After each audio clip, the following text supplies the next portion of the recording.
yang tempat Ali diri tingkat atas ni boleh buat 2 pickleball court. Besarnya! Kenapa kena ada warehouse punya besar macam ni? Ali pernah pergi dah kita punya warehouse yang lama. Betul. Ini yang terbaru. Kenapa perlukan ruang yang besar, warehouse besar macam ni? Okey.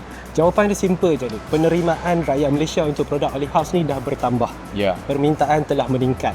So kalau macam Alif boleh tengok dekat sini, berbanding dengan gudang lama yang Alif datang hari tu, luasan dia 3 kali ganda lebih besar. Masya Allah. Yang last time lebih kurang 12,000 kaki persegi, yang ini lebih kurang 35,000 kaki persegi.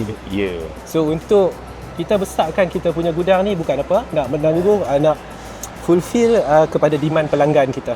So especially pada warehousing, kita perlukan yang lebih besar untuk kita simpan lebih banyak barang. Ya. Kalau ada any increase in demand, ada banyak sale, kita boleh cater. Ya. Sebab kita bukan sengaja tiba-tiba nak besarkan, bukan. Memang bisnes dah growing. Betul. Dan perlu scale dan perlukan keluasan warehouse yang sebegini. Betul. Dia macam one stop center lah. Ini korang tengok kat atas ni, yang tempat Ali diri tingkat atas ni boleh buat 2 pickleball court.